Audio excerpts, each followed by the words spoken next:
46, 46. Thank you, Maharaj. Okay. This is familiar to you. Om Bhadram Karnebhi Shrunayama Deva Bhadram Pashyemakshabhiryajatra Sthirairangai Stushtvagam Sastanobhi Yashema Devahitam Yadayu Swastina Indro Vriddashravaha Swastina Pusha Vishwavedaha Swastina Starksho Arishtanemihi Swastino Brihaspati Dadhatu Om Shanti Shanti Shanti.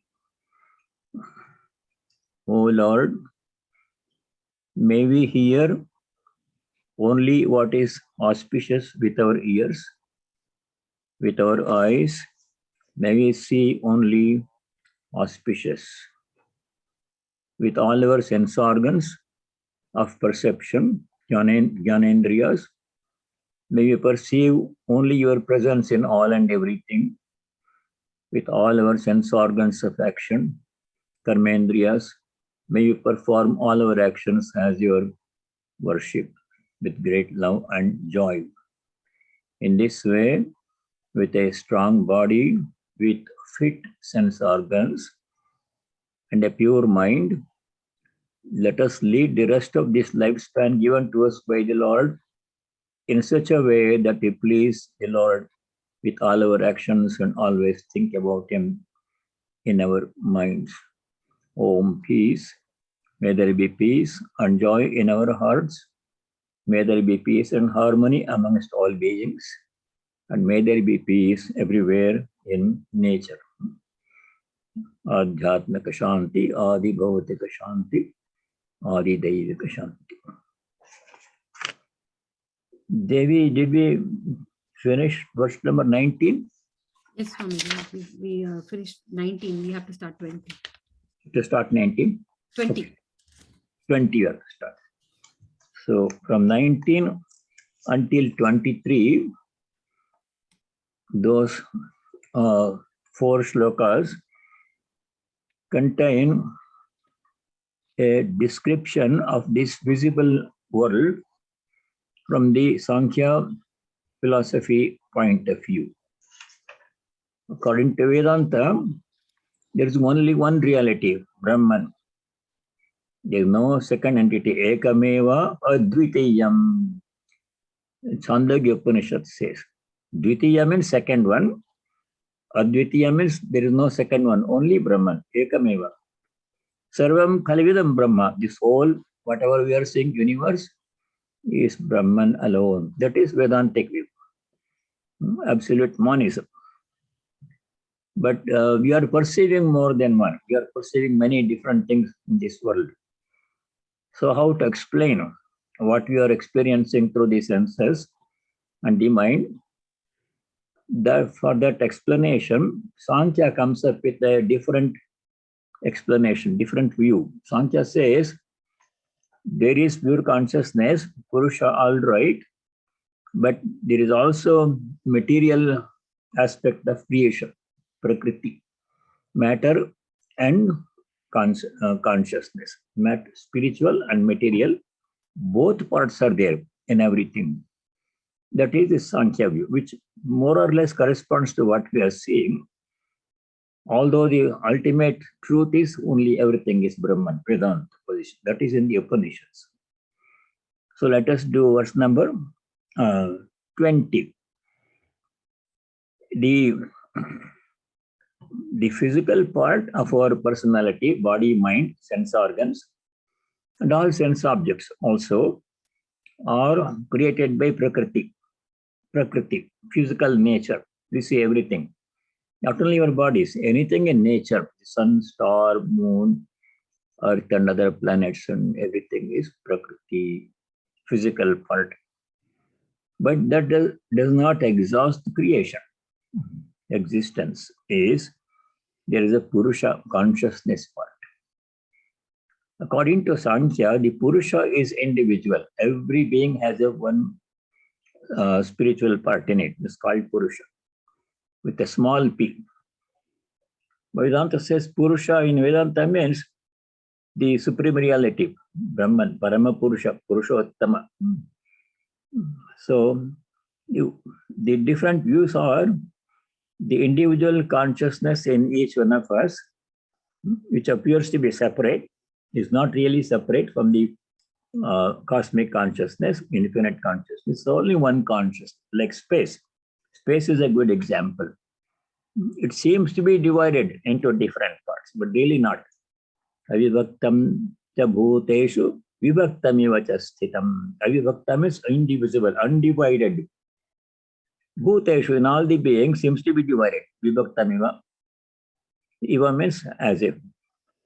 So to understand how one can be only one and also many, the simplest example Shankara gives, which also makes easy for us to understand, is space. Space comes very close to consciousness. In the sense, it has no qualities. Space is not white or black or blue or green. It has no shape. Space is not rectangular, circular, or anything. It's everywhere present and unchanging. Space cannot change at all. How can you change space? You can't cut into spaces. You cannot do anything with it. You can't make it green or white, whatever is colorless.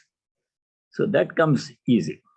In that way, pure consciousness present everywhere, infinite, eternal, that is reality.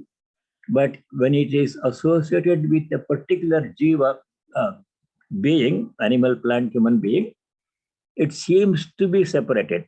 Only it's not really separated. You can't separate. So that is the view that combines that explains both Sankhya and Vedanta. So here let us do verse number 20. Karya karana kartrutve hetu prakriti ruchyate Purusha sukha dukkhanam bhoktritve hetu ruchyate.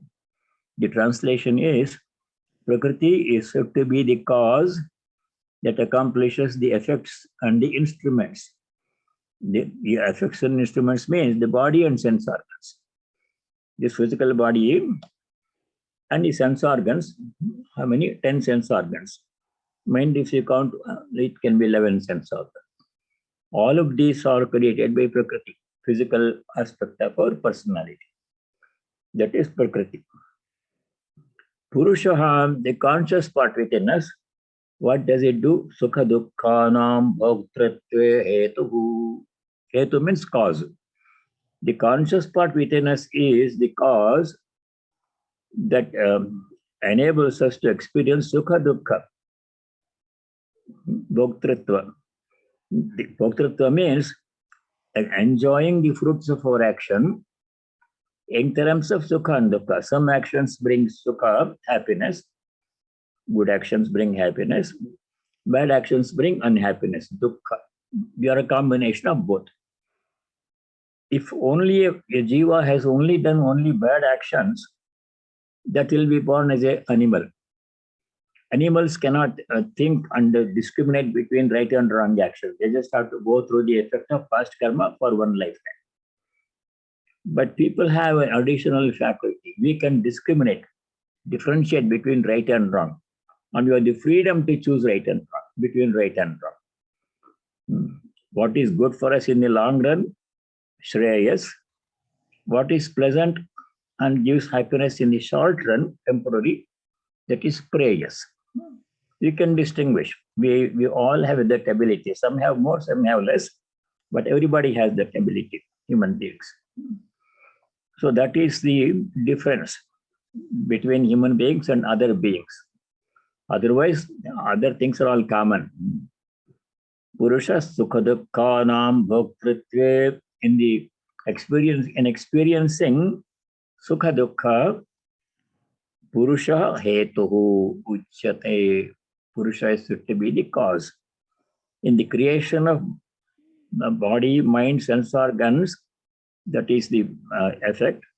Prakriti is the cause. In experiencing good and bad, pain, pleasure, Purusha is the cause.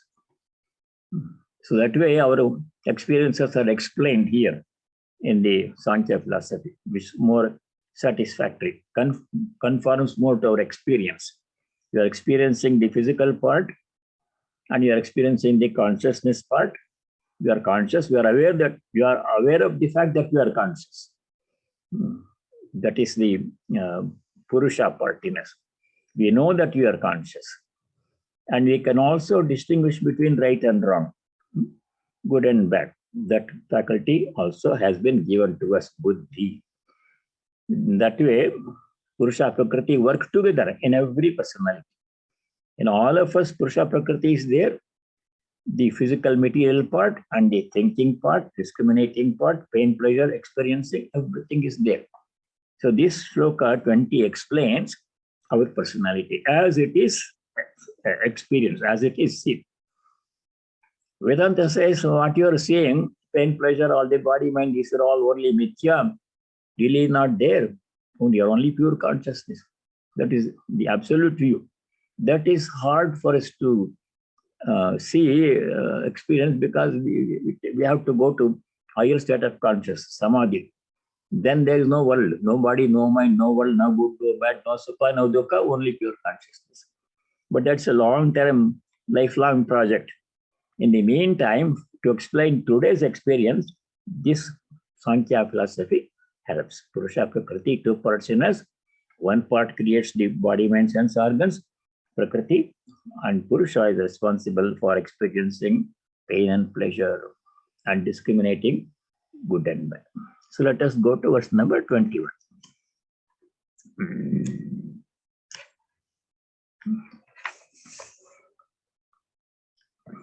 Now, why does this happiness, unhappiness, and rebirth, all these things happen? If only Prakriti is there, then there is no death, there is no birth, and there is no rebirth, no pain, no pleasure. If you take the Himalaya part, mountain, or any piece of stone, it has no birth, it has birth, everything begins at creation. It has no death, it will disintegrate in course of time, and it has no pain and pleasure. If you scold a stone, it doesn't react. It may, at the deepest level, we don't know, but at least we don't see any reaction. If you scold an animal, it will react. Especially dogs are very sensitive. If you look at a dog in one way, with a joy in your eyes, it will respond in the same way. It will wag its tail and come to you and wants you to hug the dog. That feeling is there very clearly in dogs and some animals. But if you tell a joke to a stone, nothing, it doesn't laugh. So only Prakriti is there. There is no sukha, there is no dukkha.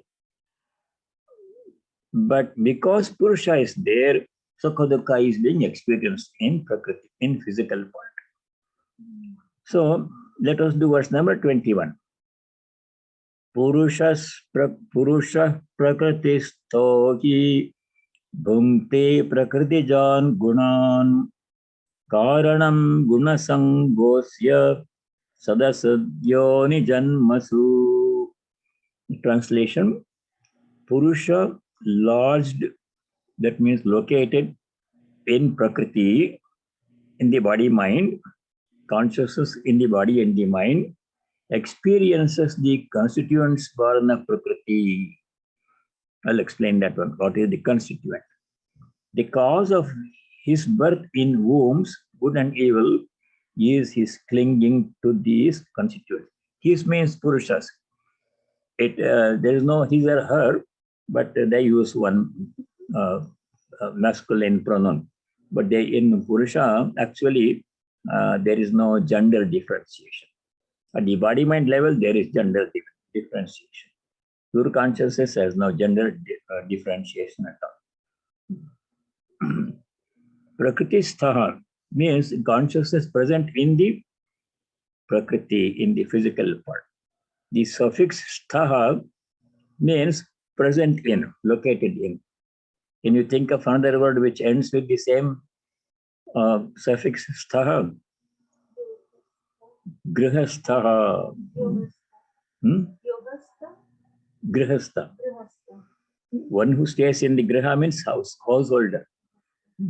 Prakritistha means consciousness present in the body, mind. Prakriti. Purusha Prakritistho hi Prakritijan Gunan Bhungte. It seems to experience the qualities, variations inevitable in Prakriti. Prakritijan Gunan Bhungte. That means the 6 changes that happen in Prakriti. You remember them? This Shad Vikaras: birth, growth, existence, change, deterioration, and destruction, or death. All these things happen in Prakriti. Material things go through these changes.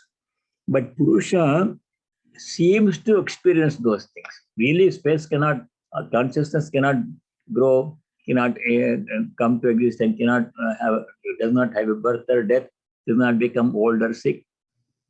Consciousness.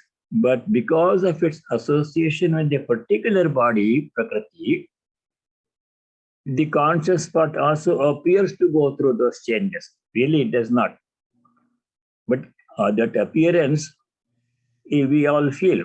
When the body is pain, aching, stomach ache, I say I have stomach ache. I use the conscious part within us. It's only the body that has stomach ache. When somebody praises, the mind becomes happy, and then I say, I am happy. I feel good when somebody says good things about me. So whatever happens to Prakriti, the Purusha seems to also experience that one because of its association, close association. So it's all mixed up. That is why we experience pain and pleasure. That is why we have rebirth also. Karanam gunasangosya sadasadyo nijanmasu. Gunasanga means, guna means the 3 gunas of Prakriti, Sattva, Rajas, Tamas. That we'll study in the next chapter in detail. And the constituents means all the body, mind, sense organs and the changes that they undergo. The 3 gunas and the physical part of personality, the consciousness is associated with them and thinks it is happening to them. I think I am the body. The Purusha says I am the body. Actually, I am consciousness. But I think I say I am the body, I feel I am the body. That is the cause of all problem. Jnanis separate them. I am not the body, mind, I am the Atman. Jnanis are very clear about that one. Whatever happens to body is not happening to me. Let the body go, let the body come, it will die. Here or there, I have no concern with it. Jnanis position. But we are all not Jnanis yet. Later we will become Jnanis by the grace of God. A stage will come and we will separate body, mind, and consciousness. But right now we are not at that stage. Therefore, we are associating our consciousness with the physical body. Whatever happens to physical body, happening to me. That is superimposition. That is avidya, ajnana. Because of that superimposition, all the problems are there. We experience whatever problem happens to the body, I am experiencing it. Though I am consciousness, really has no pain or pleasure, birth or death or old age or sickness. That is the cause for rebirth also. Karanam gunasangvasya sad asad yoni janmasu. Yoni means womb, where the being birth happens of a new body is born. Sadyoni, asadyoni. Sadyoni means very high level, good quality family or being. Asadyoni means not so good, lower kind of birth. How to distinguish between Sadyoni and Asadyoni? There is a line of demarcation where Sadyoni begins and where Asadyoni ends. The human birth is the demarcation. If anything other than lower than human being is Asadyoni. Animals, for example. If you are born as animals, it is not a good situation. Nothing can be done. simply experiencing prarabdha karma and until death comes. We can't do any spiritual progress as animals. Animals cannot realize God, except only 2 instances are known to us. Only human beings can experience God. God realization is possible only from the human birth, not from animal birth. Anything as a human being or above is called Sadyoni. Above human beings, there are some beings. Gandharvas are there, Sadhyas are there, and Ishwara Kotis are there. And they're all higher beings. That is all of Sadyoni. But being born as a human being is a very good position. To be a human being, we already have earned the qualification required for God realization. Although some human beings don't know anything about God, don't want to know, are not interested, and they live almost like animals, eating, drinking, dancing, happy, and that is old age comes, death comes. That is how they waste their life. It's not our problem. Let us not worry about them. So at least we have some realization that the purpose of human life is God realization. We are divine. We are not just body elements. We are Purusha. We are consciousness. We are Brahman. Brahmasmi Upanishads says. Tattvamasi. So we are that, although we are not experiencing it right now, but we can experience it as human beings. So that rebirth in a good and bad creation of our wombs is caused by associating, identifying with the Purusha, identifying with the Prakriti, with the body. It's a body that goes through birth and death and rebirth. But Purusha thinks I am also being reborn. I'm experiencing pain. I'm enjoying. I'm happy. I have stomachache. Somebody insulted me. All these Purusha feels, though he is free from all these things. Purusha consciousness is free from all these things, really. But the body goes through these things. Mind goes through these things. Prakriti. But we superimpose, and because of ignorance of our true nature as divinity, divine beings, we think we are the body and the mind. That thinking mistake is the cause of pain, pleasure, and rebirth. Pain, pleasure, and rebirth are caused by thinking that I am the body, mind. That is ignorance, avidya. The moment we give up that avidya, identify myself with the Atman, I am the Atman, Aham Atma, Guda, Kesha, I am the Atman, I am not the body, mind. Then you are free from body consciousness. Let the body die or suffer, be happy, unhappy, comfortable. I have nothing to do with it. So last time, I gave this one sloka from Vivekananda. Some of you studied that one. Vivekananda sloka number 509. Jnani's position. If we take that position, we are free from suffering. No problem. Body goes through so many changes, it will because of nature. I am not going through any change. What is that shloka? 509 in Vivekananda. Jnani says, Jalevapi sthalevapi luthatu esha jadatmakaha naham vilipye tad dharmaihi dhata dharmairna bho yatha. Jnani says, esha jadatmakaha, this inert body is inert. What makes it conscious is the consciousness present in us, in the body. Esha jadatmaka, this inert body, jalevapi luthatu, may it fall in water. Stalevapi luthatu, may it fall on ground. It doesn't matter where it falls. It doesn't matter how it lives, what happens to it, pain. Esha jadatmaka. Aham means I, means the consciousness part within us. Aham tad dharmaihi. By the qualities of the body, navilipye, I am unaffected, I am untouched. If the body is uncomfortable, I am not uncomfortable. Somebody praises, mind becomes happy, I am not affected by that one. Somebody insults, mind becomes unhappy, I am not affected by that one. I am always Satchidananda, pure consciousness. That is true self-knowledge. Jnani takes that position.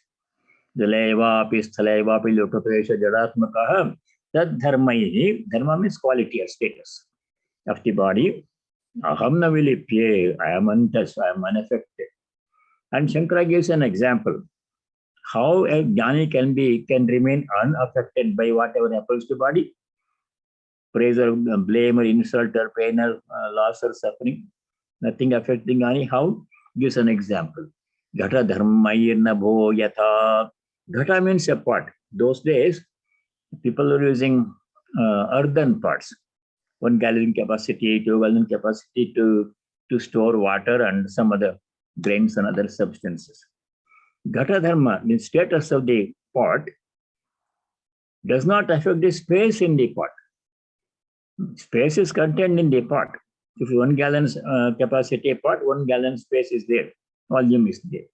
It's not really different from the space outside the pot. Same one space seems to be divided because of its association with the pot. Now, whatever happens to the pot, space in it remains unaffected. How? Supposing you take green paint and apply to the pot outside, does space become green? No. And if the pot is broken into 2 or 3 pieces, is space broken into 2 or 3 pieces? No. It's always one continuous space. No division, no breaking. In that way, just as the space in the pot remains unaffected by whatever happens to the pot, in the same way, I remain unaffected by whatever happens to the body and the mind. That one put garlands on, another check this rep, say not. No praise or blame can be, where praise or praised and blame or blamed are one. Thus be thou calm, sannyas in bold, say Om, Tat Sat Om. Song of Sannyasi. It's nice to chant it every now and then, daily, some people. So that is the reason why we have all kind of suffering and rebirth. The cause of suffering and rebirth in human life is because of erroneous superimposition of the consciousness on the body. Thinking I'm the body, in simple terms. Rebirth also is because of that. Now, the nature of that Purusha is being described in verse number 22. Nature of Prakriti, you already know, physical matter. 6 changes, it happens, it undergoes. But nature of Purusha in the physical body and cosmic Purusha is being explained in verse number 22. Upadrashta namanta cha dharta bhokta maheshwaraha paramatmeti cha yukto dehesmin purusha paraha.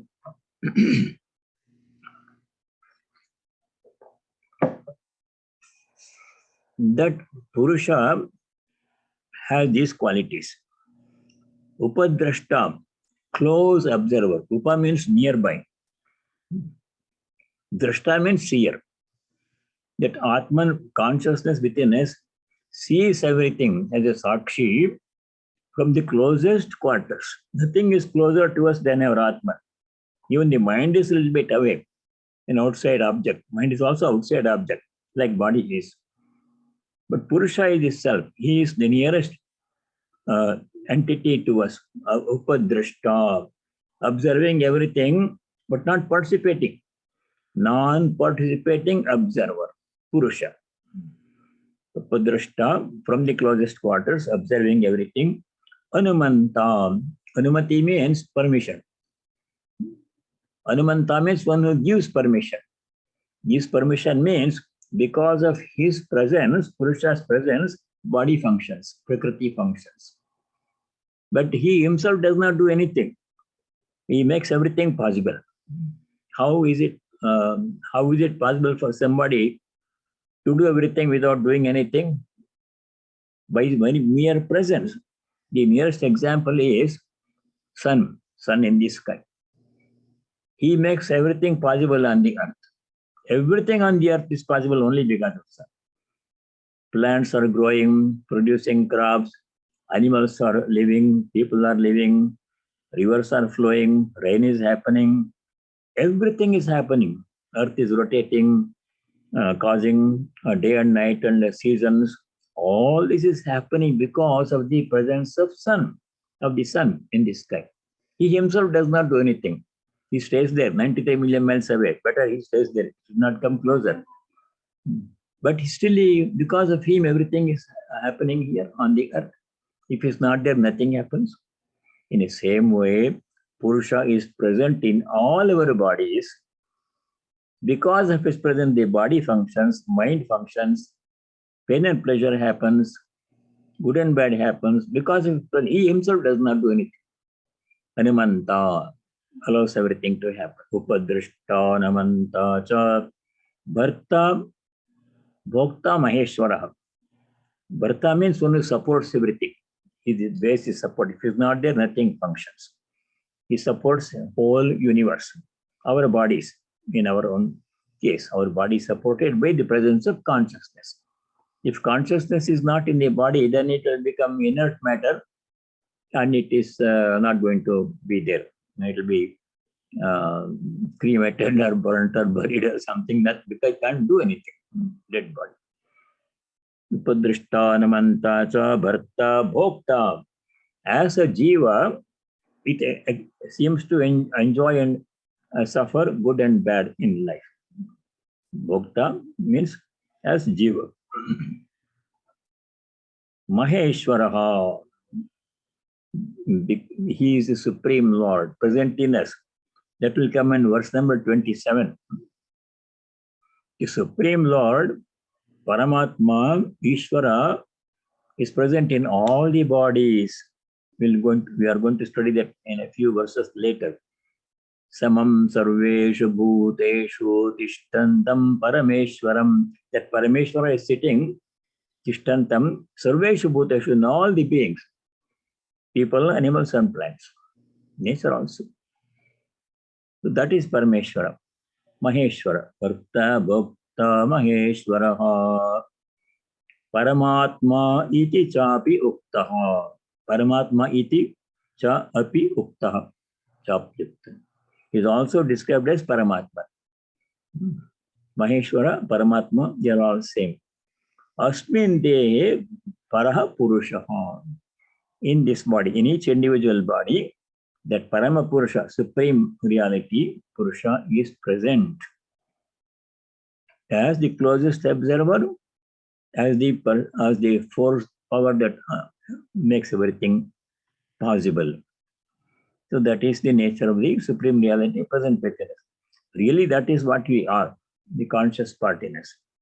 The body mind is only an adjunct. Just like the body mind is compared to a garment in the second chapter. Say, I'm wearing several layers of garment because it is winter here, but I'm not the garment. If I say I'm the chadar, I'm the shirt, I'm the jacket, then I'll be making a mistake, right? People think I'm crazy, but that's what exactly we are all doing. Every moment you are thinking of the body mind. Nobody objects. Everybody is yes, you are the body mind. That is the cause of all suffering. Do you remember where in the Gita earlier, Sri Krishna describes the body mind to the garment you are wearing, dress you are wearing? Yes, Ulka is the answer. Second chapter, shloka number 22. Right? 22. Vasam sijirnani yatha vihaya navani grannati naroparani tatha sharirani vihaya jirnani anyani samyati navani dehi. It's a very nice verse. It's nice to study that every now and then. Reminds us that we are not the body and the mind. 22. Asam Chijirnani. So if you read that sloka every now and then, remind ourselves that we are not the body mind, we are not the dress we are wearing. The body mind is a dress Atman is wearing. I am the Atman. The dress will come and go. When the dress becomes old, we discard it and get a new dress. When the body becomes old, unable to function, you discard it, get a new body. But I am the spirit consciousness which remains unchanged. No birth, no death for the consciousness. I am that. So if you think about that shloka every now and then, these ideas become fixed, assimilated, fixed in our mind. So there is 22. Paramatmeti chapyukto dehesmin purusha paraha. All, to repeat, all problems in human life is because of this one mistake most people do. That is thinking I'm the body and the mind. That's the cause of all problems. If you just give up that body consciousness, it's not easy. I'm not saying it is easy, but if you do, then no problem. Like Swami Turiyananda.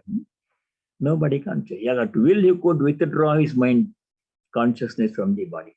Whatever happens to the body, severest carbuncle, very painful disease, he was not affected.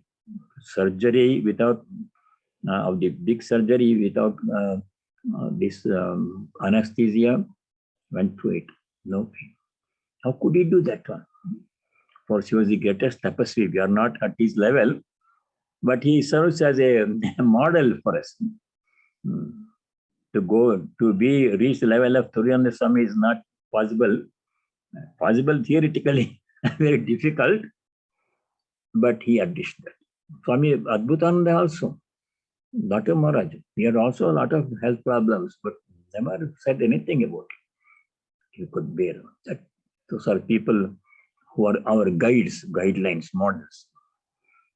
So that is how we should say, constantly practice, withdraw the mind from the body mind, focus our mind on God. How to do that one? How to give a body consciousness? Withdraw the mind from the body and put it on the God's, on the feet, lotus feet of God. Constantly thinking about God, repeating our mantra, God's name, takes the mind away from the body. That is one simplest way that we can do. Now we go to verse number 23. This is the concluding part of that word, Sankhya part. Ya evam vetti purusham prakritim cha gunais saha sarvatha vartamanopi nasa bhuyo bhijayate. Now what if you ask, what is the benefit of knowing all these things? Purusha, Prakriti, I'm not the Prakriti, I'm Purusha, I'm not the body, I'm the self. What is the use of knowing all these things? The benefit is mentioned here in this verse number 23. Yaha, such a person who evam vetti, knows thus. Purusham Prakritim cha gunais saha. One who knows the distinction between Purusha and Prakriti with its gunas, Sattva, Rajas, and Tamas. The distinction, if you know a person, if he or she knows, sarvatha vartamanopi, mean no matter in what condition such a person lives, still saha bhuyaha na abhijayate. Such a person, bhuya means again, na abhijayate, will not be born again. No rebirth. Because rebirth happens only if I think I'm the body, mind, karma, everything. No rebirth if I am the Atman. Atman has no birth, no death.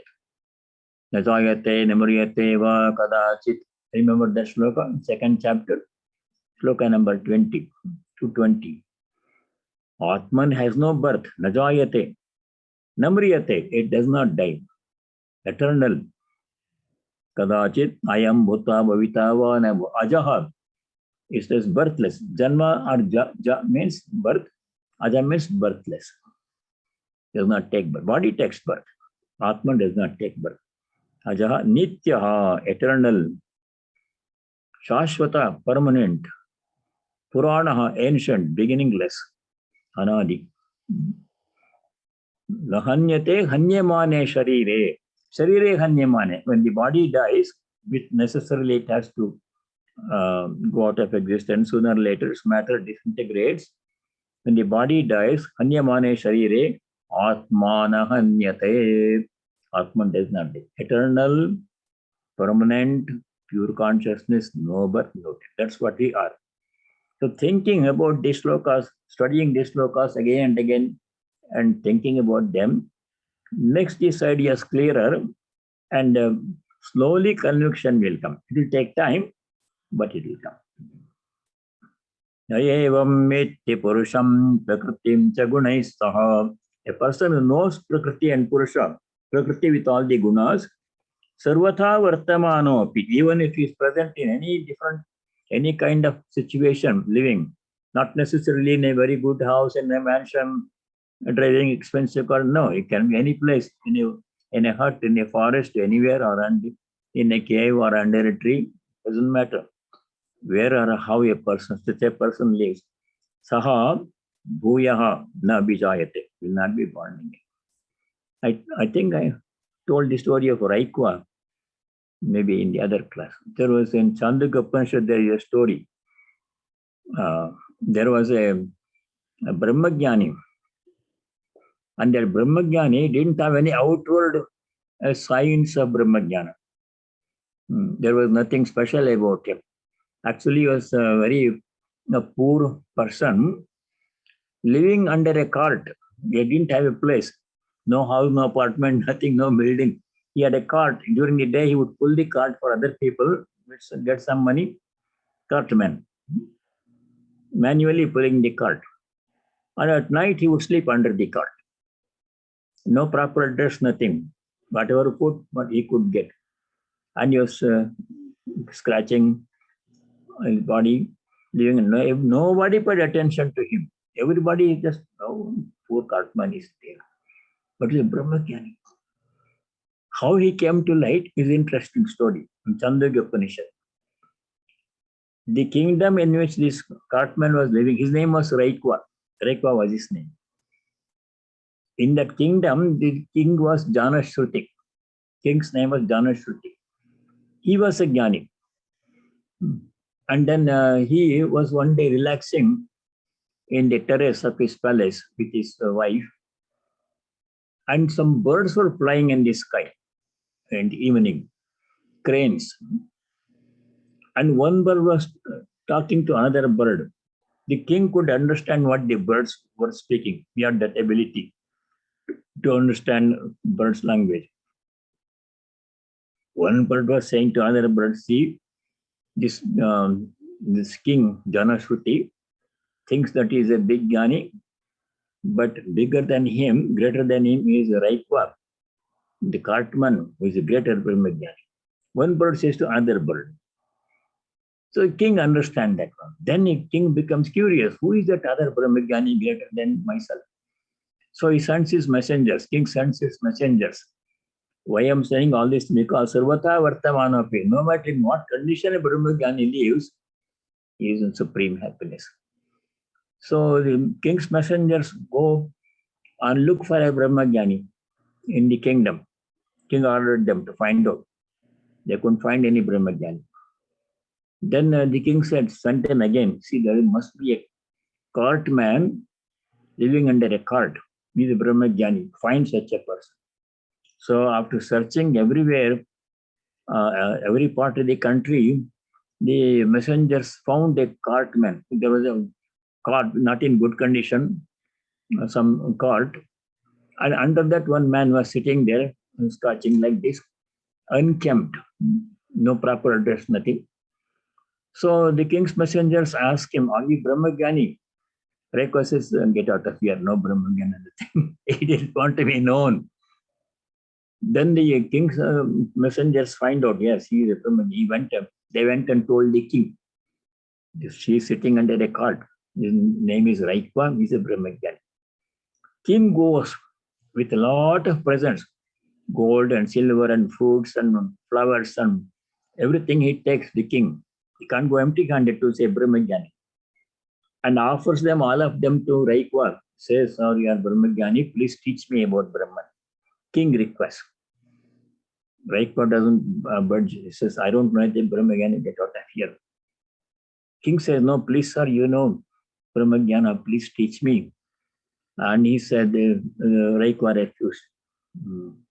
Then king goes back disappointed. And he, next time, but he's very persistent, the king. He does not give up. He took his daughter and all the other gifts and went back to Raikwa and told them, sir, please teach me Brahmajnana. My daughter is there. She can serve you and I'll give you half the kingdom. Ekwat is not interested in daughter or the kingdom. Finally, when he saw the girl, poor girl, king's daughter, princess, he relented. And he teaches knowledge of Brahman to Janashruti, the king. The story comes in the Chandogya Upanishad. Why the story is told? Because Brahmajnanis don't have to show any outward signs of Brahmajnana. They look like everybody else. Sarvata Vartamanape, they've been living in a cart and under a cart, and pulling the cart for the during the day for a livelihood, doesn't matter, Brahmajnanis. They don't have any outward sense. Holy Mother said, if you get knowledge of self, will you grow two horns? No, you look like everybody else. Sarvata Vartamanopi, no matter in what condition a jnani lives, Nasa bhoyo abhijayate, will not be born again. Bhuya means again, no abhijayate. So that is the benefit. So what is the benefit of knowing this self-knowledge? There are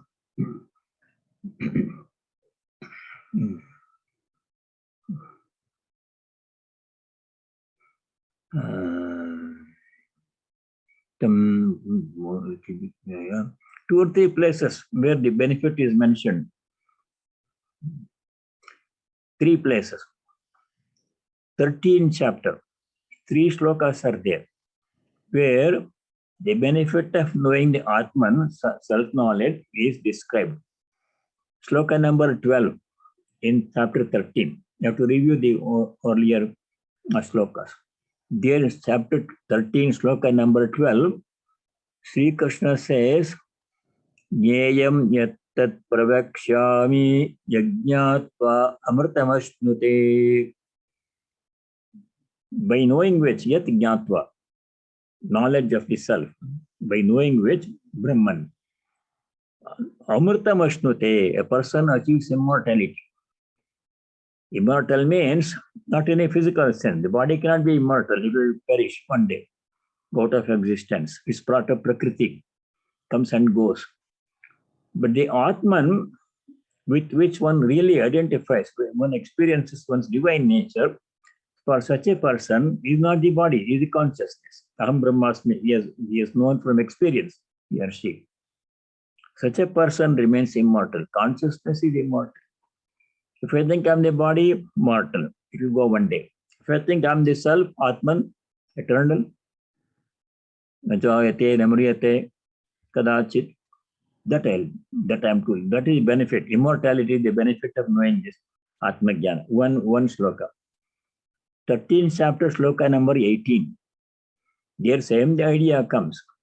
Iti kshetram tatha jnanam jneyam choktam samasataha madbhakta etad vijnaya madbhavayopapadyate. By knowing this kshetra and Parameshwara, madbhakta, devotees of mine, etad vijnaya, by having known this knowledge, gained this knowledge, madbhava upapadyate, they become like me, one with me. Madbhava means my status. We become one with the Lord. We merge in Him. We don't remain as separate individual being. It comes and goes. We become one with the Lord. Immortal. Benefit. Third shloka where the benefit of knowing this knowledge is explained is, just we studied 13:23.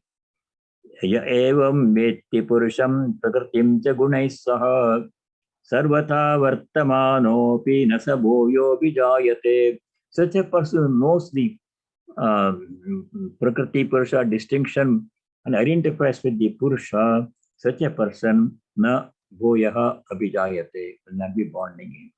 Liberation. That is why this knowledge is very important. So 23 we did. Now we'll go to verse number 24. How to gain this knowledge?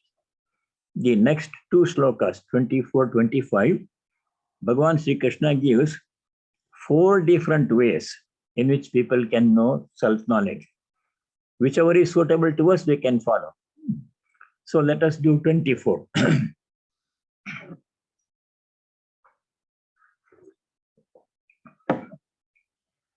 Jnanenatmani pashyanti kechidatmanamatmana anye sankhena yogena karma yogena chapare. Kechid, some people, dhyanena atmanam pashyanti, by meditation they know the Atman. They realize the Atman. Where do they realize Atman? Atmani, in itself, not any. God is not outside somewhere else. He is right within us. He is us. When one's own self, Atmani, Atmana, by one's own self, self-effort, Atmanam Pashyanti, see the self, how Jnanena, meditation. Some people meditate on the self, on Brahmasmi. Not meant for all. Sri Ramakrishna several times says, to think that I am not the body, I am Atman is not good for majority people in Kali Yuga. It's very difficult. How many of us can say I am Atman, I am Brahman, not simply saying in words, but experiencing that one, meditating I am the self, very difficult. Instead of that, worshipping personal God is easier. Some people do it. Kechid jnanena atmanam pashyanti. Some people see the Atman, know the Atman by jnana, meditation. Those who can. Anye, other people who cannot do meditation, how do they realize the Atman? Sankhena yogena. Sankhya yoga. Sankhya yoga means, here Sankhya yoga means, read the commentary, Shankar's commentary, describing Sankhya yoga. Here Sankhya means analytic thought in the following way. Sankhya means thinking like this. These are the constituents, sattva, rajas and tamas. The self is their opposite, different qualities. Self is eternal, permanent, pure consciousness. Prakriti is body, mind, sense organs, material part, perishable, comes and goes and changes.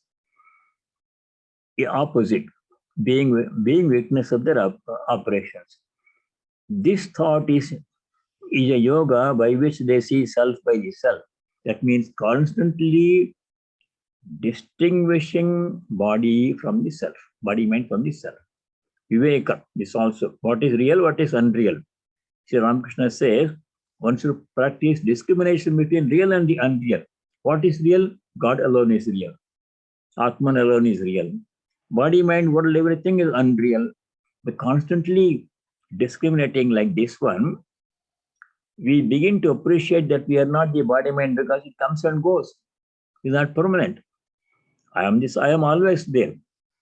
I am always there, no matter what happens to the body. For example, take a person like me.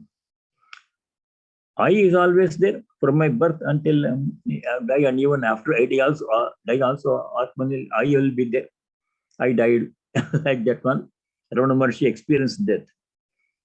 So, before, when I was born, I was a little like everybody else, infant, unable to take care of oneself. Mother had to take care of me. I was there. I am a baby, I am a child. That was conscious awareness was there. Then this body grows up, becomes a toddler.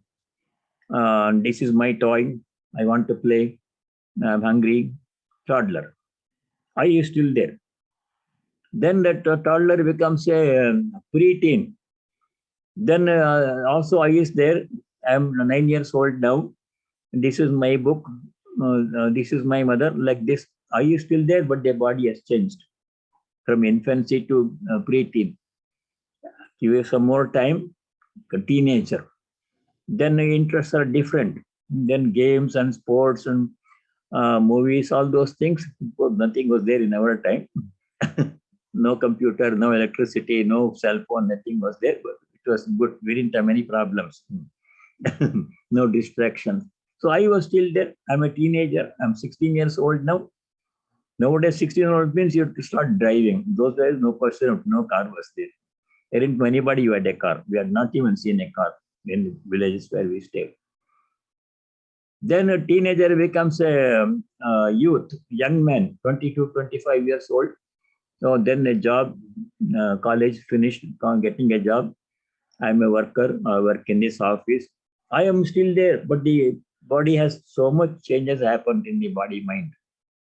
Our thinking also has changed. A young man, 25, does not think the same way as a pre-10, 9 years old. They're thinking different. Thinking has changed, mind has changed, body has changed. Like this, middle age and old age. Now I say I'm an old person. Are you still there? Body has become old. So how one thing changes, other thing remains the same. In the same way, that Purusha remains the same no matter how many changes happen to the body and the mind. And I am that Purusha, unchanging Purusha. That is Sankhya. Discriminating. Anye Sankhena Yogena. Identify with the real and not with the unreal changing. Then third class of people, Karma Yogena Chapare. See is your method. Karma Yoga is with dedicating all actions to God, doing all actions as worship of God, remaining unattached to the fruits of work, success or failure remaining the same. That is Karma Yoga. That many people, majority people can do that one because we all have to do some work. Doing it as worship and remaining unaffected by success, failure, but working always for success. We should do the best work we can. And then when the result is not satisfactory, we still take it in stride because result is not in our hands. Other factors affect the result of our work. We'll study that in the 18th chapter.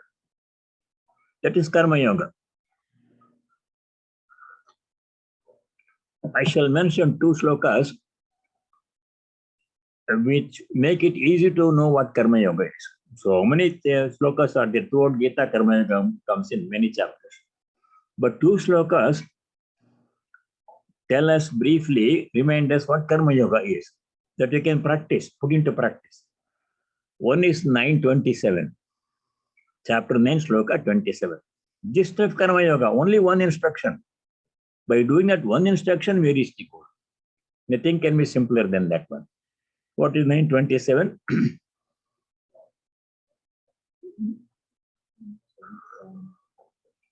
Yat karoshi yadashnasi yad jahoshi dadasi yat tapasyasi kaunteya tat kurusha madarpanam. Whatever you do, yat karoshi.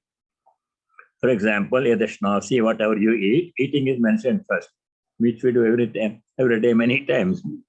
Yat jahoshi, whatever homa we do, homa means fire ceremony rituals. Dadasiyat, whatever charity we give.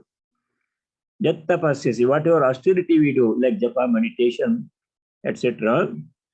Tat kurushya madarpanam, do it as an offering to me. Dedicate all actions to me. One instruction. Then you become free from attachment to karma, karma phala. Karma phala does not affect you. If you want to dedicate anything to God, then you have to do it in the best possible way. You can't do half-other work and say, I'm offering it to God. Do work in the best possible way, aiming for success. But whatever result comes, then you offered it to God, it is up to Him. I'm not affected by failure or success. That is one Karma Yoga, one instruction Karma Yoga, simple. If you want a little bit more instruction, more details, then sloka number 330.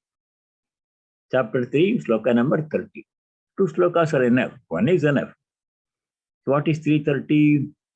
Maya sarvani karmani sanyasya adhyatma chetasa nirashir nirmamo bhutva yudhyasva vigatadvaraha. We are studying Karma Yoga in a chapter in verse 24. 5 instructions are given in 330.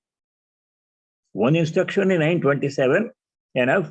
If you want more details, 335 instructions. There Bhagavan Sri Krishna says, same thing. Maya sarvani karmani sanyasya, dedicating all actions to me, whatever we do. Second instruction, adhyatma chetasa, being aware of God's presence. Adhyatma means God's presence within us. Hari means within. Adhyatma, Atman is present within us. being aware of that God's presence, not only in me, in other people involved in the work, in the things involved in the work, material involved in the work, everything is Brahman. Or Adhyatma also means, according to Shankara, thinking of oneself as a servant of God, Bhritya. Bhritya iva sarvani karmani karayet. As a servant, I am serving, doing all the work as to serve, as service of God. As Hanuman was serving with great devotion, Sri Rama, service means with a clear understanding the needs of the person whom we are serving before need is expressed.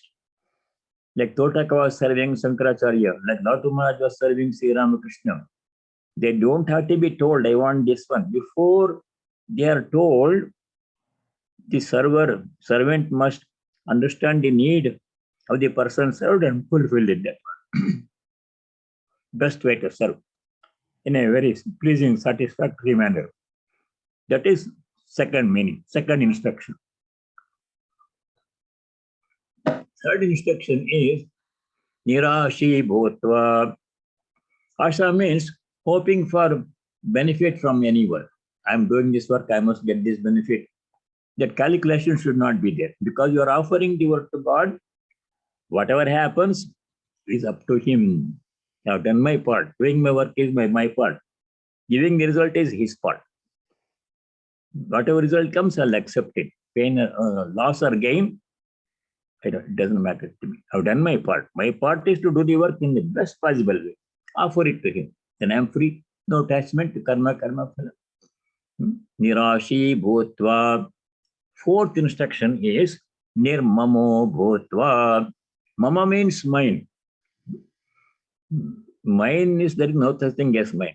If you really think about this, what is mine, deeply, calmly, we realize there's nothing that we can call mine. Even the body that I call my body is not mine. It was given to me by other people. It is sustained by for me by other people even now. All the food I eat is all given by other people, grown by some farmer somewhere. And then when it goes, I have no control. In what condition it is, it stays, I have no control. When it leaves me, I have no control. It's not mine. Temporarily, I am in charge of that one. I can use it to the best, in the best possible way. So nothing is mine. Nirmamo bhutva. Karma is not mine. Karma phala is not mine. Dedicated to God, given away to God. Last instruction is Vigatadvaraha, free from anxiety and stress. Anxiety comes, stress comes because pressure, I must succeed, and this deadline is there, and I must perform in such a way that I get success always. Those are all additional, unnecessary ways of thinking, causing stress and tension. Competition, I did that much, I must do more than that one. Competition, all these things, they create a lot of stress and tension. Free from that stress and tension, because I have to do my best. My best only I can do. Other person best may be higher than my best. But this is my ability. I will do the maximum in the maximum way that I can do, best way that I can do. Offer it to God. My part is done. Success, failure is not up to me. Other factors affect success and failure. What other people do, weather, everything. That way, free from tension, we were. That is Karma Yoga. 927 or 330. One of them is enough. Karma Yogena Chapare. Then these three things you have studied so far. Dhyanena, Sankhya Yogena, Karma Yogena. 3. One more thing is there. How to achieve self-knowledge. That is verse number 25. It's very simple. Anye tveva majanantaha Shrutva nyebhya upasate te pichati tarantyeva mrityum shruti parayanaha mrityum taranti. They cross over death, they gain self-knowledge by listening to other people's instruction, those who know. This is Shravanam. I don't have myself the knowledge, but I can listen to somebody else who knows and follow the instruction, that way also I can reach God. So we'll stop here. 4 different ways are given in verses 24-25. By following any one of which we can reach the goal of self-realization, Atmagya, whichever suits us. So let us stop here and say the closing prayer. Om Sarve Bhavantu Sukhinah, Sarve Santu Niramayah, Sarve Bhadrani Pashyantu, Ma Kaschid Dukkha Bhag Bhavet. Om Shanti Shanti Shanti. Om. May all be happy. May all be free from diseases and other problems. May all realize and practice what is noble and auspicious. May no one be subject to misery. Om peace. May there be peace and joy in our hearts. May there be peace and harmony amongst all beings. May there be peace everywhere in nature. Harihi Om Tat Sat. Sarvam Sri Ramakrishna Arpanamastu. Namaste, Swamiji. Namaste, Swamiji. One Pranam. Tomorrow is a lecture at 11 o'clock on Zoom. Right. Again, a story from Chandogya Upanishad, how Narada got instructions about true happiness from Sanat Kumara Rishi. Right. Thank you, Maharaj. Thank you, Maharaj. Thank I Yeah, have a all of you stay well. Namaste, Swami. Thank you, Maharaj. Thank you, Maharaj. Thank you. Can I ask you a question? Pranam, Maharaj. I thank you all because of you only class is possible. Very you. nice. Thank you, Maharaj. Namaskar. Can I ask you a question, Swamiji? Yes. Okay. Why the human birth is the only one that's eligible for moksha and not the devatas who are already elevated souls, but they are in the heavens.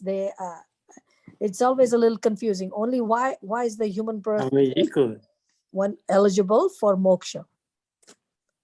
Good question. Human beings have the special faculty to discriminate what is real, unreal. God alone is real, unchanging, eternal, pure consciousness. All other things in this world, including the nature, sun, star, moons, individual human beings, animals, everything is temporary. That distinction only people can understand. And second reason why human birth is necessary is it's only as a human being that we can think about God and decide realization of God is the highest goal of life, I must reach it and do some effort. Animals cannot do that one. And only some 2 exceptions that I am aware of where animals got liberation directly from animal life. Do you know? Yeah. One is Ramana Maharshi's cow. Lakshmi, cow, in Ramana Maharshi's ashrama. And Bhagavan gave realization to it. He himself wrote the epitaph when the cow Lakshmi died. She was almost like a human being. That is one exception.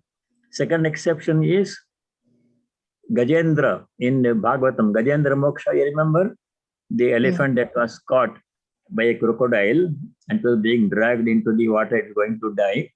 And then Gajendra, elephant, prays fervently to Vishnu. And Vishnu comes and grants liberation to elephant. There may be other cases like this in the Puranas, we don't know, but generally only human beings. That is why. Why not the gods?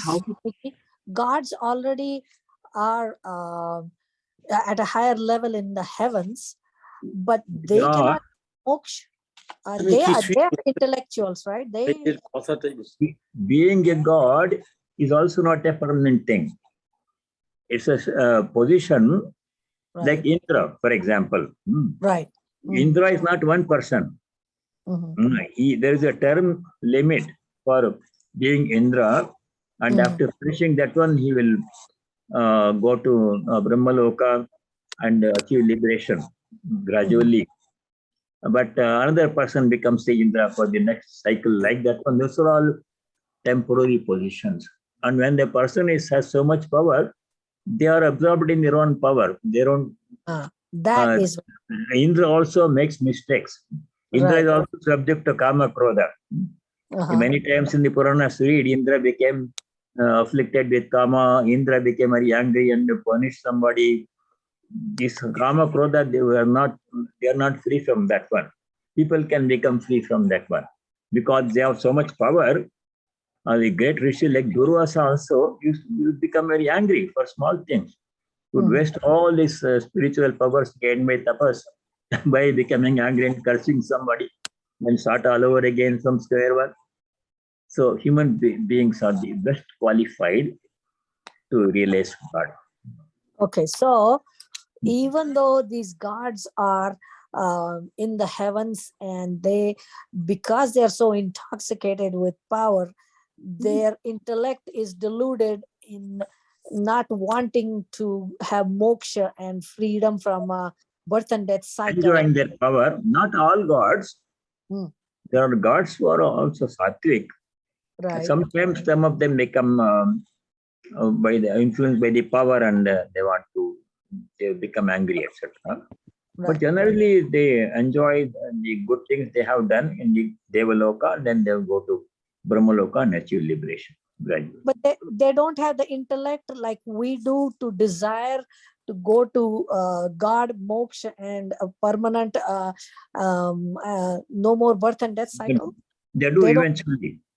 They do, but they have to go through this Devata status for some time. And in human birth, we can do it speedily to go to and become eligible for moksha is because we directly because we have because we have the miseries that the devatas don't have. So because we are aware of suffering in human life. Gods are not suffering. Right. They don't worry about what happens tomorrow. They are not worried about not having food or money.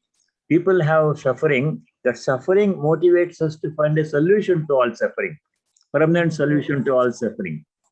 After trying all the temporary solutions, then we say, oh, this is not the way. The only way to realize God, that gives us permanent freedom from all suffering, no rebirth, and then we achieve liberation. That understanding comes because there is suffering in human life.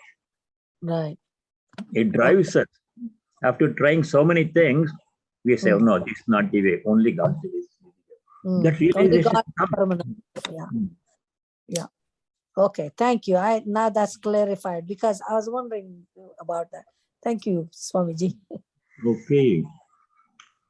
Anything else? So Swamiji, what we saw today about Prakriti and Purusha, is it the same like the the birds in the Mundaka Upanishad story of two birds? Not exactly same, but similar.